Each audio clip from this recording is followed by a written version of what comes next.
بسم الله الرحمن الرحيم، والصلاة والسلام على أشرف المرسلين سيدنا محمد وعلى آله وصحبه أجمعين. حبايب الحلوين، شطار الصف الرابع، الدكاترة المهندسين، ازيكم عاملين ايه؟ يا رب تكونوا بألف صحة وبألف خير. معاكم كنوز الرياضيات وميس سحر صبري. حبيت النهارده طبعا أقدم لكم هدية العيد. كل سنة وانتم طيبين. عيدية تكون إن شاء الله حلوة جدا جدا ليكم، وهي إن أنا قلت أعمل فيديو حلو جدا ملخص الهندسة اللي عندك في الترم ده. من خلاله ان شاء الله هتفهم الهندسه كويس قوي، وهتحل اي سؤال ان شاء الله هيجيلك في الهندسه. يا ريت ما ننساش الاشتراك في القناه وعمل مشاركه للفيديو عشان يوصل لكل حبايبي الحلوين. ومش هطول عليكم، يلا بينا نبدا. بسم الله. عندي اول حاجه في الهندسه طبعا بعد الاشكال اللي انت اخدتها زي ما احنا هنشوفها مع بعض. اول حاجه عندي حاجه اسمها النقطه. يعني ايه النقطة؟ النقطة هي موضع سن القلم على الورقة. مجرد ان انت تمسك القلم وتعمل كده بتعمل نقطة، فبنسميها موضع سن القلم على الورقة، وبنرمز ليها بأي رمز من خلال الحروف. ايه نقول النقطة ايه، النقطة بي، النقطة سي، وهكذا. تاني شكل معايا وهو القطعة المستقيمة. زي ما احنا شايفين القطعة المستقيمة لها بداية ولها نهاية. ممكن اقرأها من الجهتين، يعني ممكن اقول القطعة المستقيمة A B او القطعة المستقيمة B A، وزي ما احنا شايفين لها بداية ولها نهاية. تالت شكل معايا وهو الشعاع. اذا امتدت القطعة المستقيمة من احد طرفيها زي ما احنا شايفين كده تسمى شعاع. الشعاع ده لما بنيجي بنقرأه من نقطة البداية بتاعته، لأن له بداية وليس له نهاية. ليه بداية لكن النهاية بتاعته معرفهاش، فبنقول له بداية وليس له نهاية. لما باجي أقرأ الشعاع بقرأه من نقطة بدايته A B، بقول الشعاع A B. تالت شكل معايا وهو الخط المستقيم. إذا امتدت القطعة المستقيمة من كلا طرفيها او من كل اطرافها بتكون خط مستقيم. الخط المستقيم ليس له بدايه وليس له نهايه، لا اعرف بدايته ايه ولا اعرف نهايته ايه. ولما بنيجي نقراه بنقراه من الجهتين. ممكن اقول الخط المستقيم A B او الخط المستقيم B A. تمام. ده اول حاجة عندي في الهندسة، بعض الاشكال اللي احنا عرفناها دلوقتي مع بعض. تاني اشكال معايا وهو العلاقة بين مستقيمين. انا لو عندي مستقيمين وجيت عملتهم مع بعض عندي 3 انواع من المستقيمين دول. اول حاجة عندي وهي المستقيمان المتقاطعين. المستقيمان المتقاطعين، انا لو عندي مستقيمين وجم اتقاطعوا كده مع بعض زي ما احنا شايفين، هم عبارة عن خطين يتقاطعان في نقطة واحدة مشتركة، وطبعا ناتج من التقاطع بتاعه ده 4 زوايا زي ما احنا شايفين، دي زاوية ودي زاوية ودي زاوية. تاني مستقيمين معايا وهما المستقيمان المتعامدين. المستقيم العمودي بيبقى ده مستقيم والمستقيم واقف فوقه كده عمودي عليه، فبنقول المستقيمان المتعامدان دول هما خطان برضو متقاطعين زي ما احنا شايفين، برضو بينقطعوا في نقطة واحدة مشتركة ما بينهم، ولكن بينتج عن التقاطع بتاعهم 4 زوايا بنسميها 4 زوايا مربعة أو 4 زوايا قائمة. زي ما احنا شايفين دي زاوية قائمة، زاوية قائمة، زاوية قائمة، زاوية قائمة. ثالث نوع وهو المستقيمان المتوازيان. زي ما احنا شايفين زي شريط السكة الحديد أو خطوط الكشكول عندك أو الكراسة، أو لما الاقي الخطين عاملين كده ماشيين مع بعض في طريق واحد او كده، دول بنسميهم المستقيمان المتوازيين. استحالة يتقطعوا ابدا، على طول ماشيين في طريقهم، استحالة يتقطعوا. عشان كده بنقول هما خطان لا يتقاطعان ابدا، استحالة ان هما يتقطعوا. عندي بعد كده التماثل. ويعني ايه خط تماثل؟ خط التماثل ده هو خط بيقسم الشكل الى جزئين متطابقتين او متماثلين. زي ما احنا شايفين انا لو عندي مستطيل ممكن اجي ارسمه من النص فنتج عنه اهو جزئين، وممكن برضو اجي ارسمه من العرض كده، فبرضو قسمته اهو الى 4 اشكال زي ما احنا شايفين. عندي شكل القلب ده، انا لو جيت قسمته من هنا قسمته اهو الى جزئين. طب انا لو جيت قسمته من النص هينفع؟ لا.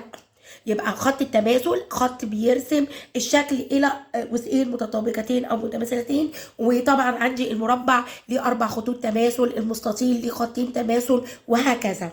تمام. يبقى خط التماثل هو الخط اللي بقدر اقسم بيه الشكل الى جزئين متطابقتين او اكتر. طيب بعد كده عندي المثلث. يعني ايه مثلث؟ المثلث هو مضلع ثلاثي، طبعا بيتكون من 3 اضلاع و3 زوايا و3 رؤوس. عندي انواع المثلث. في بالنسبه ليه بصنف المثلث من حيث حاجتين، لا اما بالنسبه لقياسات زواياه او بالنسبه لاطوال اضلاعه. فلو انا هصنف المثلث او هقسم او هنوع المثلث بالنسبه لاطوال اضلاعه، عندي 3 انواع: مثلث متساوي الاضلاع، مثلث مختلف الاضلاع، مثلث متساوي الساقين. طب ازاي اقدر افرقهم عن بعض؟ زي ما احنا شايفين المثلث ده ال3 اضلاع متساويين، فانا لو عندي ال3 اضلاع متساويه بنسميه مثلث متساوي الاضلاع.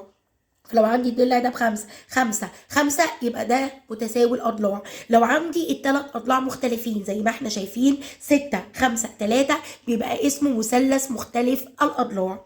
أما لو عندي مثلث فيه ضلعين بس هما اللي زي بعض بنسميه مثلث متساوي الساقين. متساوي الساقين. يبقى المثلث المتساوي الأضلاع هو مثلث بيحتوي على 3 أضلاع متساوية. أما المثلث المختلف الأضلاع بيحتوي على 3 أضلاع مختلفة في الطول. مثلث متساوي الساقين بيحتوي على ضلعين متساويين في الطول وضلع مختلف. أما أنواع المثلث بالنسبة لقياسات زواياه، عندي مثلث حاد الزوايا، مثلث قائم الزاوية، مثلث منفرج الزاوية. زي ما احنا شايفين المثلث الحاد الزوايا بيحتوي على 3 زوايا حادة، يعني ال3 زوايا بتوعه بيكونوا أقل من 90. أما المثلث القائم الزاوية بيحتوي على زاوية قائمة وطبعا زاويتين حادتين. أما المثلث المنفرج الزاوية بيحتوي على زاوية منفرجة أكبر من 90 وزاويتين حادتين. طيب هل ينفع أرسم مثلث ب2 زاوية قائمة؟ لا طبعا. تعالوا نشوف مع بعض. أنا لو عندي أدي مثلث، أدي ضلعين، الضلع ده واقف هنا يعني دي زاويه قائمه. هل الضلع الثالث ينفع هو كمان اعمل كده واعمل زاويه قائمه؟ استحاله هيبقى مثلث، ما ينفعش. طب ينفع منفرج؟ ادي زاويه منفرجه، ادي الضلع الثالث يبقى زاويه منفرجه. ينفع مثلث بزاويتين منفرجين؟ لا.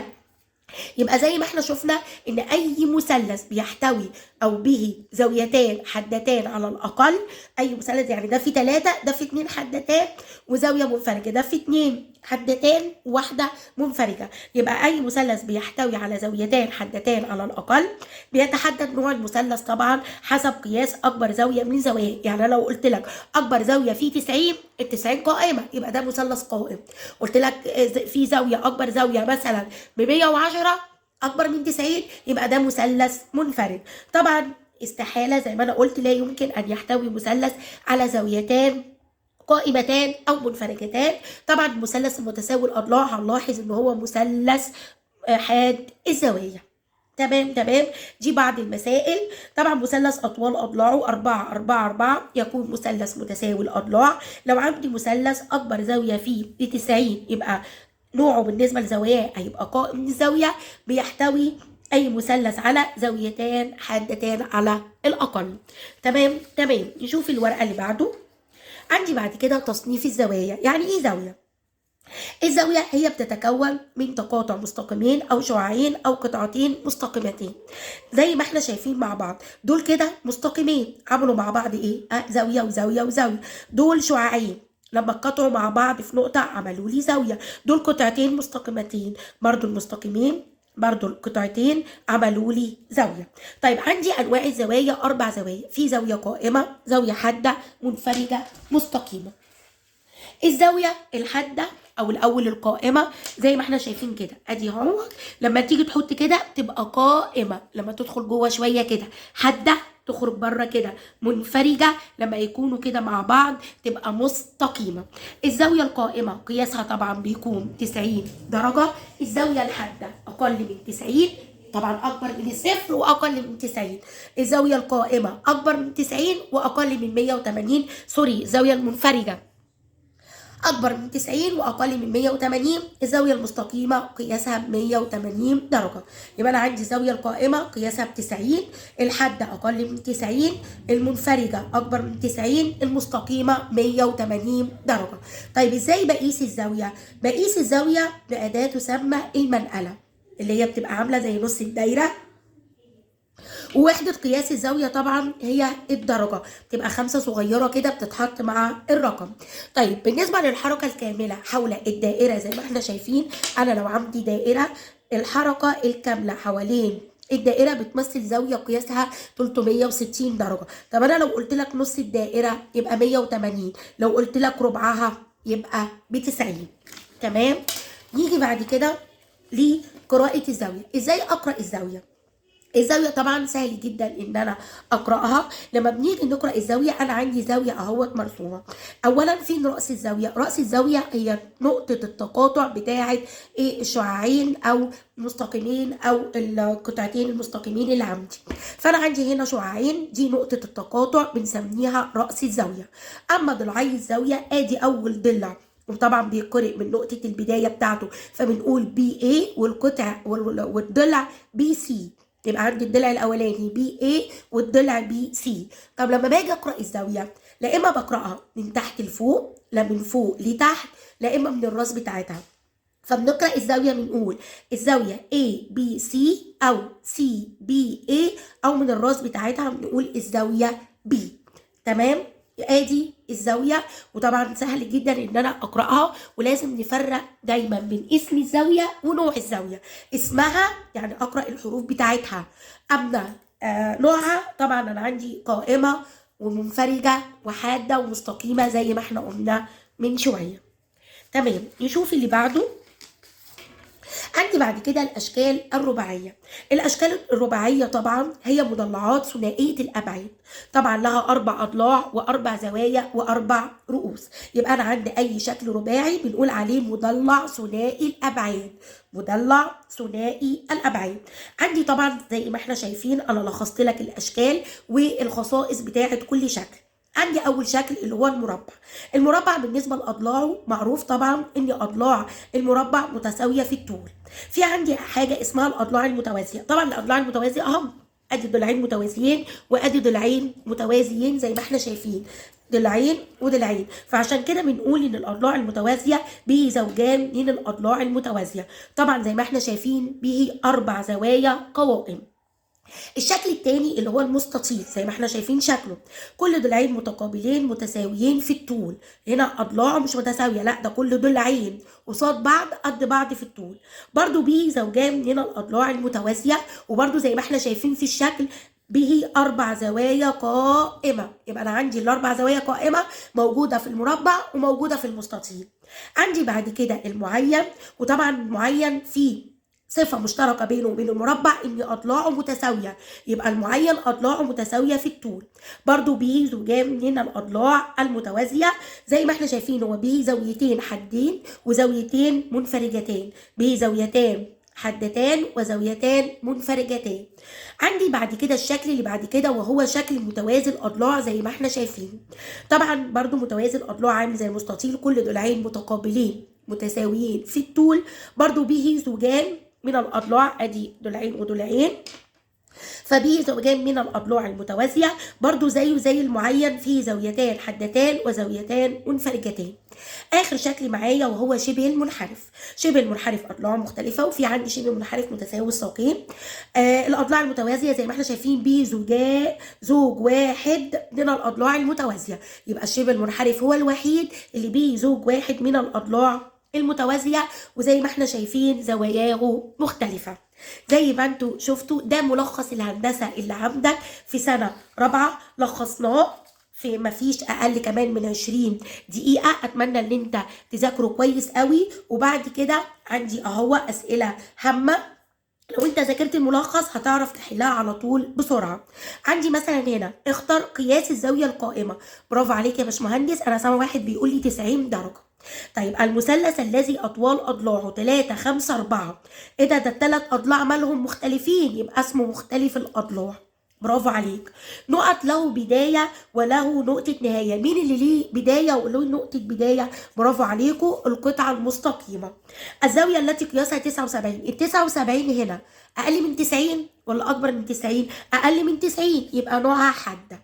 طيب راس الزاويه اس ام ان هو ايه؟ طبعا راس الزاويه اللي في النص، لان احنا قلنا الزاويه بتقرئ من فوق لتحت، من تحت لفوق، وهنلاحظ ان الراس هي اللي بتبقى في النص، فراس الزاويه ام. الشكل الرباعي الذي جميع اضلاعه متساويه في الطول وكل زواياه قائمه. برافو عليك، المربع. تمام.